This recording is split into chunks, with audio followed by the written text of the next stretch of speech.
क्योंकि जो कॉन्सेप्ट है, जो हम लोग बताना चाहते हैं, बहुत सारे लोग जानते होंगे रियल एस्टेट इंडस्ट्री से हम लोग कि अभी तक प्लॉट और ये सारी चीजें कर रहे थे हम लोग। अचानक से हम लोग मछली पालन व्यवसाय में कहां से आ गए। उसका एक मैं जिस चीज से मोटिवेट हुआ, मुझे लगता है शायद आप उस चीज को जाने तो आपके अंदर भी एक एनर्जी आएगी। यस और नो? मैं एक चीज आपको बताना चाह रहा था कि यार हमारे पिताजी मछुआरे तो नहीं थे कि हम लोग मछली पालन करने लगे। एक लॉजिक समझ में आया कि क्या रिलायंस जो है वो बिजली बनाती थी, उनके पिताजी बिजली विभाग में काम करते थे। यस और नो? करते थे सर? लेकिन रिलायंस आज भी बिजली बनाती है। रिलायंस सब्जी भी बेचती है, उनके पिताजी सब्जी वाले भी नहीं होंगे। रिलायंस आज टेक्सटाइल है, रिलायंस मूवीज में प्रोड्यूस करती है, प्रोड्यूसर भी नहीं होगी। मतलब हमारी आपकी नजरों के सामने एक ऐसी कंपनी जो इस दुनिया का कोई ऐसा सेगमेंट नहीं बचा होगा जिसके अंतर्गत वो काम नहीं करती। ऐसा क्यों? और वो ऐसा थोड़ी है कि वो पट्टा करा के आए थे ऊपर से कि हम ही करेंगे। वो वहां तक कैसे चले गए? सिर्फ छोटे छोटे आइडियाज के ऊपर जो हमारा एनर्जी आती है कि यार ये चीज करने वाली है। तो उस दिन जो आइडिया आया, उस दिन एक ही चीज सर्च हुई यार कि हिंदुस्तान जो है वो सेकेंड लार्जेस्ट कंट्री है आज की डेट में मछली पालन करने में। पहले नंबर पे चाइना है। यस और नो? पीछे तक जा रही सर मेरी आवाज? बहुत बढ़िया, thank you sir. Fish farming के जन्म लेने के एक बहुत छोटे छोटे कारण हैं। इंडिया, हिंदुस्तान दूसरे नंबर की कंट्री है जो कि आज की डेट में सबसे ज्यादा मछली पालन होता है। पहले नंबर पे चाइना है। इसके बावजूद इंडिया का जो कंजप्शन है, जो यहाँ पे डिमांड है, उसकी परसेंटेज है 15 से 20%। यानी इतना पैदा करते हैं, दूसरे नंबर की कंट्री बन गए जो पूरे वर्ल्ड को 10% का सपोर्ट करते हैं। 35% के आसपास चाइना सपोर्ट करती है और रेस्ट जो बचा 50% वो पूरी दुनिया बनाती है मछली, यानी उत्पादन करती है। हम कितना करते हैं? 10%। और हम अपनी कंट्री का कंजप्शन ही जो है 15 से 20% कर पा रहे हैं। 80% माल आज भी कहां से आ रहा है? विदेशों से। प्लीज बोलिए ना सर, थोड़ा थोड़ा बोलते रहेंगे ना तो लगेगा कि हम लोग हैं। 70% माल कहां से आ रहा है? बाहर से। अब आप समझिए सर, तो क्या कंजप्शन होगा। एक छोटा सा कैलकुलेशन और देखा गया कि पूरे हिंदुस्तान में 62% लोग नॉन वेजिटेरियन है, मतलब मांसाहारी है। गलत तो नहीं सर? लगभग। और रेस्ट 38% to 40% लोग प्योर वेजिटेरियन है। और उस 62% में से भी 42% के आसपास एक रेशियो निकला जो सिर्फ फिश पसंद करते हैं, जो रेड मीट नहीं खाते, किसी अन्य प्रकार का मीट नहीं खाते। और डॉक्टर्स भी आपको सजेस्ट करते हैं, बताया इन्होंने कि कौन सा ऑयल आता है उसमें और पता नहीं क्या क्या चीजें होती हैं, प्रोटीन है, ये है, वो है। 40% का एक रेशियो है जो मछली पसंद करता है एक वर्ग। इस हिंदुस्तान के अंदर पूरी जनसंख्या 138 करोड़ की। यस और नो? अप्रॉक्सीमेट, कुछ लोग पकड़ने वाले ना हो, मेरी बात ना पकड़ लें, लगभग 140 करोड़ के आसपास। 60% का रेशियो ले जाइए। छोड़िए हिंदुस्तान की बात, मैं उत्तर प्रदेश की बात करता हूं। इस यूपी के अंदर 38 करोड़ का प्रदेश है। 38 करोड़ के प्रदेश में अगर 40% लोग मछली खाते होंगे तो इसका मतलब 16 करोड़ लोग फिश खाते होंगे। और मैं कहता हूं एक लेबर क्लास का आदमी जो मजदूर होगा ना, वो भी अगर हफ्ते में एक दिन मछली खरीद के लाता होगा 1 किलो, तो महीने में कितनी बार खाता होगा? संडे मिला के? आवाज नहीं आई सर? 4 बार। तो 16 करोड़ प्लस 4 बार, 16 चौको, कुछ लोग सोच रहे हैं 64 ना होता है। 16 चौको 64 करोड़ केजी का कंजप्शन। और 64 करोड़ केजी का कंजप्शन, इट मींस 100 रुपए किलो का भी एक आंकड़ा लिया जाए तो 64 करोड़ केजी मल्टीप्लाई 100, वो हो गया 6,40,000 करोड़ मंथली। इसको कैलकुलेट आप करेंगे 12 महीने में तो लगभग हो जाएगा 72 लाख करोड़ ईयरली। किसका किस चीज का है सर ये आंकड़ा? आवाज नहीं आई? मछली खाने का।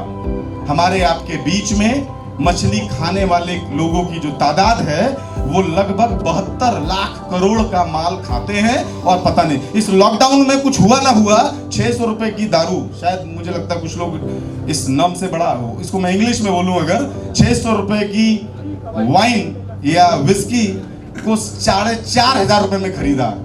If I am not mistake, मैं गलत नहीं बोल रहा हूं दुर्गेश भाई, आप मुस्कुराए हैं, इसका मतलब खरीदे। इस लॉकडाउन में 600 रुपए की चीज 4500 रुपए में लोगों ने खरीदा क्योंकि मिल नहीं रहा। और पता लगा साहब एक दिन खुला तो लगभग 125 करोड़ का टर्नओवर हो गया। लोगों ने कहा भारत की जो अर्थव्यवस्था है ना वो दारू ही संभाले हुई है। और लोगों ने बोला, लोगों को व्हाट्सएप पे मैसेजेस बनने लगे, फेसबुक पे पूरा एकदम पोस्ट होने लगा।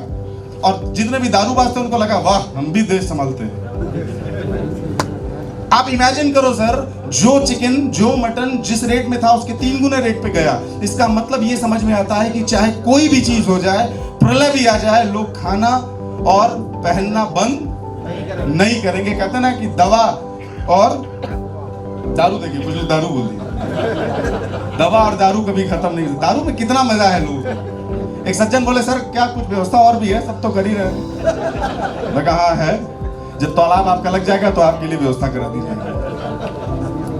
बोले आप तो बिजनेसमैन आदमी, हम क्या करें, आप ही ने बना दिया। तो एक रेशियो समझ में आया भाइयों कि हमारे आपके साथ ये चीजें असर नहीं करती, बिकॉज हमारी जो ट्रेडिशन है, हमारे जो आसपास का माहौल है, वो माहौल है नौकरी पेशा करने वाले लोग। हमारा हिंदुस्तान में उत्तर प्रदेश जो पैदा करता है वो जॉब ओरिएंटेड बच्चे पैदा करता है। गुजरात बिजनेसमैन बच्चे पैदा करता है। उसका बेटा एमबीए नहीं करेगा चलेगा, उसका बेटा गल्ले पे बैठेगा और वो बिजनेस सीखेगा, उसके ब्लड में बिजनेस आ जाएगा और एक दिन हिंदुस्तान पे वो राज करेगा।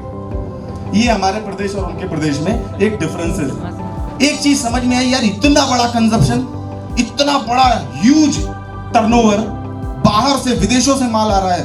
पहले लोग जानते थे अंडे के बारे में कि साहब अंडा जो है ना वो सर्दियों में खाया जाता है। यस और नो? नहीं जानते थे पहले के टाइम पे। कुछ लोग पुराने लोग होंगे यहाँ पे। अंडा जो है सर्दियों के टाइम पे खाया जाता था। गवर्नमेंट ने प्रमोट किया, जैसा कि सर ने बताया, राकेश सर ने, हमारे गवर्नमेंट ने प्रमोट किया। बोले साहब एक ऐड भी आता था, संडे हो या मंडे रोज खाओ अंडे। और ऐसा प्रमोट हुआ कि मुझे लगता है कि आज की डेट में कोई नहीं देखता। प्रोटीन का नाम लेते ही सबसे पहले एक ही चीज आती है, भाई साहब अंडा खाइए। बॉडी बनानी है तो पीला वाला निकाल दीजिएगा, व्हाइट वाला खाइएगा, है ना। प्रोटीन खाना है तो ये आज इतना प्रमोशन हुआ कि उत्तर प्रदेश के प्राथमिक विद्यालयों में हफ्ते में एक दिन कंपलसरी कर दिया गया कि भाई साहब आपको अंडा खिलाना बच्चों को जरूरी। आज सेम उसी पैटर्न पे आपकी भारत सरकार, उत्तर प्रदेश सरकार और अन्य प्रदेशों की सरकारें लगी हैं इस ब्लू रेवोल्यूशन को लेके कि लोगों को, किसानों की आय दुगनी करो, मछली पालन की तरफ प्रमोट करो, है ना। इतनी ज्यादा सब्सिडी, तालाब लगाइए, नॉर्मल 20-30 हजार रुपए की सब्सिडी, 50 लाख का प्रोजेक्ट आरएस लगाइए, 20 लाख रुपए सरकार से ले जाएगी। इतनी हाई लेवल की सब्सिडी है। मछली का चारे की फैक्ट्री लगाइए 5 करोड़ की, तो 5 छक्का 30, 3 करोड़ लेके चले जाइए, ऐसे ही 60% की सब्सिडी। समझ में आया यार कि बिजनेस शायद बहुत बेहतरीन है। एक आंकड़ा और निकला कि साहब ये सब तो ठीक है, जब इतना स्कोप है तो बाकी लोग करते क्यों नहीं है इस धंधे को। कई एक्सपर्ट हैं जो बैठ के राय देते हैं, अरे भाई साहब हम 20 साल से तालाब रखे हैं, खूब मछली पालते। क्या बात करते हो यार, इतने तालाब में इतनी पल जाएगी क्या? कौन तुमको समझा दिया है? अच्छा कंपनी है क्या? बस करो, उसका काम सेट है, मैं समझ गया उसको कब जाना है। हो गया, सही कह रहे हैं गुप्ता जी। अरे तुम समझ नहीं रहे यार, हमारे सामने तुम पैदा हुए हो, ये सब दिक्कत के बाल ऐसे थोड़ी पक गए हैं। हम पाले हैं मछलियां, कोई चारा पारा नहीं खिलाते, हम डायरेक्ट पैदा करते भाई साहब। अब उनकी इतने कॉन्फिडेंस से जो बात बोलेगा, कोई मछली पालन करेगा? अच्छा दूसरा सबसे बड़ा कारण ये लाइव स्टॉक का बिजनेस है। एक मछली, सर ने बताया आपके 22 लाख के, आपका जो 5.5 लाख रुपए का इन्वेस्टमेंट था उसमें टोटल प्रोजेक्ट की कॉस्ट 22 लाख आ रही है। गलत तो नहीं है सर? कितनी आ रही है? 22 लाख। तो 22 लाख में सबसे मेजर कॉस्ट किसकी है? फीडिंग की, 16 लाख के आसपास। कैसे? 32,000 मछली पाल रहे हैं। एक मछली 5 ग्राम से 1 किलोग्राम होने में लगभग 1.25 किलो चारा खाती है। अब मैं उन सज्जन की बात नहीं कर सकता कि मछली को कुछ भी नहीं खिलाएंगे तो भी जिंदा रहेगी, बट जरूरी नहीं है कि 4 महीने में 1 किलो की हो जाएगी। बच्चा पैदा होता है किसी घर में तो डाबर लाल का तेल मालिश नहीं होगा तो बड़ा नहीं होगा, सेरेलैक नहीं पिएगा तो बड़ा नहीं होगा, वो होगा। लेकिन अगर वो नहीं किया आपने उसकी मालिश, उनकी दादी नानी ने नहीं की, तो उनकी हड्डियां कमजोर हो जाएंगी, विकलांग हो सकता है, कुपोषण का शिकार हो सकता है। इसलिए सारे प्रिकॉशंस लिए जाते हैं। सेम वही हाल है, कोई मछली आप पालते हैं उसको बढ़िया चारा खिलाएंगे भाई साहब, उसको बढ़िया पानी चेक करेंगे, उस ऑक्सीजन मिल रहा है कि नहीं मिल रहा है, इतना सब सिस्टम करेंगे तो डेफिनेटली आपका बिजनेस जो मछली 2 साल में बड़ी हो रही है वो आप 4 महीने में बड़ी करके बेचेंगे। दूसरा एक पार्ट आता है भाई साहब, चलिए बहुत बढ़िया बात है, बट जो है एक मछली 32,000 आपने पाली, अगर 1.25 किलो चारा खाती है, मैं 1 ही किलो पकड़ के चलता हूं तो भी लगभग 40,000 केजी चारा लग गया 32,000 मछली पालने में। 40,000 केजी। अब ये पूरी मार्केट खुली है सर, यहां जितने लोग हैं ना, मुझे लगता है सब लोग समझदार हैं। ओपन कोई भी कंपनी आपको अपना वो कॉन्सेप्ट बताएगी कि हम कहां पैसे खर्च कर रहे हैं। हमने आपको एक एक चीज बताई कि हम कहां पैसे खर्च कर रहे हैं। तालाब बनाएंगे तो कितना खर्च करेंगे, रूम बनाएंगे तो कितना खर्च करेंगे, ये बनाएंगे तो कितना खर्च करेंगे, और खाना खिलाएंगे तो ये वाला चारा खिलाएंगे। वो चारे का रेट मार्केट में ओपन है, सैकड़ों कंपनी। और मैं आपको बता दूं, ये चारा बनाने की फैक्ट्री का जो दिमाग में आया, मैं आपको बता रहा हूं, साल में मैंने भैया से डिस्कस किया, साल में मात्र इस पूरे हिंदुस्तान में 100 तालाब लगाएंगे अगर हम लोग, सिर्फ 100 तालाब जो एक ही जगह से पूरे हो जाएंगे, तो सिर्फ 100 तालाब पे हम लोग 32 करोड़ का चारा खिलाएंगे। और अगर वो मार्केट से नहीं खरीदेंगे, अपनी फैक्ट्री लगा के करेंगे, तो 8 करोड़ रुपया बचाएंगे सिर्फ 100 तालाब पे। और एक सबसे इंपॉर्टेंट चीज क्या है सर, इन सारी चीजों के बाद समझ में आया भाई साहब, 40,000 केजी चारा, अच्छा कितने का मिल रहा है साहब? 35 रुपए से लेके 80 रुपए किलो तक का चारा। 2 mm, 4 mm, छोटा दाना, बड़ा दाना। प्रोटीनियस चारा लोगे तो महंगा मिलेगा, फैटी चारा लोगे तो सस्ता मिलेगा।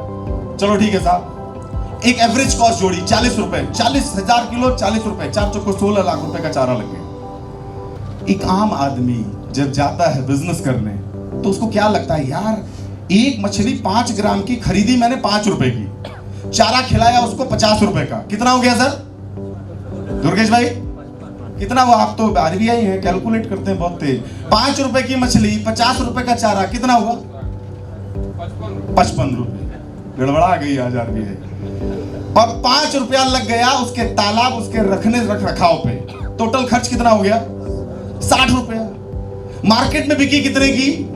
110 रुपए की, 100 रुपए की, 40 रुपए का फायदा हो गया। मतलब 1 लाख मछली पालेंगे तो 1 करोड़ का मुनाफा होगा, सॉरी टर्नओवर होगा। 60 लाख लागत लगेगी, 40 लाख शुद्ध रूप से बचेगा। और महीने में, साल में 2 बार अगर पालेंगे तो 40 दूनी की 80 लाख रुपए का प्रॉफिट होगा। किसको नहीं चाहिए? और कौन किसके पास पैसे नहीं है आज की डेट में? हर आदमी के पास पैसे है यार। इससे बेहतर धंधा क्या हो सकता है? 1 करोड़ लगाओ और 6 महीने में अपने 1 करोड़ को वापस भी ले लो और 40 लाख का प्रॉफिट भी ले लो। बहुत शानदार चीज। बट कितने लोग के पास यहां से चीजें आती है कि नहीं यार ये धंधा बढ़िया है, क्यों नहीं कर रहे लोग? क्योंकि डर है, क्योंकि लाइव स्टॉक का बिजनेस है। लाइव स्टॉक का मतलब जिंदा मछली पालने का धंधा है। अगर मछली मर गई तो, अगर कुछ गड़बड़ा, कोई जहर डाल दिया तो, एक सज्जन आए थे जो भाई साहब प्लांट लगाना चाह रहे थे, बार बार एक ही चीज पे रिजिट थे। भाई साहब बताइए कोई अगर जहर डाल देगा तो क्या होगा? अरे वो सब ठीक है, मछली आप निकाल ले जाएंगे, कोई जहर डाल देगा तो क्या होगा? भाई साहब जहर डालेगा तो जेल चला जाएगा। हम कैमरा लगा रहे हैं, उसके ऊपर वही वाला केस है कि आप चुराओगे तो 420 का मुकदमा है, और किसी की मछली में जहर डालते हुए पकड़े ले गए तो 302 का मुकदमा है। ये तो बहुत सारे लीगल लोग जानते होंगे, पढ़े क्लॉज। हमने कैमरा क्यों लगाया? इसीलिए कि कोई जहर डाले तो हम देख पाए। ताकत होगी तो बल भर मारेंगे, नहीं ताकत होगी तो जेल भेज देंगे। क्या दुर्गेश भाई? एकदम सामने बैठे, मुझे दिखना है बार बार। तो हुआ क्या कि साहब 1 करोड़ रुपए लगा के 1 करोड़ 6 महीने में निकाल भी लेंगे और 40 लाख रुपए का बेनिफिट भी ले लेंगे, लेकिन करेंगे नहीं। गिट्टी बालू का धंधा करेंगे, चलेगा। मोबाइल की दुकान खोल लेंगे, चलेगा। कपड़े का स्टोर खोल देंगे, चलेगा। गाड़ी की एजेंसी ले लेंगे, चलेगा। दुनिया के सारे बिजनेस कर लेंगे, चलेगा। लेकिन मछली पालन नहीं करेंगे। क्यों नहीं चलेगा? क्योंकि हमको डर है, और ये डर जो है वो इतना गंदा सगुफा है हमारे अंदर का, जो कभी बाहर निकलने की कोशिश करेगा ही नहीं। और करेगा भी क्यों? क्योंकि आप खुद ही नहीं चाहते हो कि वो बाहर निकले। पूरी बात को समेटता हूं एक जगह पे, एक लाइन का जवाब दीजिएगा। मेरे साथ जितने लोग मिले होंगे, मैं इनसे ये लाइन पूछता था बार बार। ये कोई मल्टी लेवल मार्केटिंग की कंपनी नहीं है, एकदम स्ट्रेट फॉरवर्ड बोल रहा हूं sir. It's a total traditional concept, total traditional. कोई चैनल नहीं बनाना, कोई नेटवर्क नहीं बनाना, 6 महीने बाद कंपनी को बंद नहीं करना, कुछ नहीं करना, बस मेहनत करना है, वो भी जरूरत से ज्यादा। सिर्फ मेहनत है और कुछ नहीं है।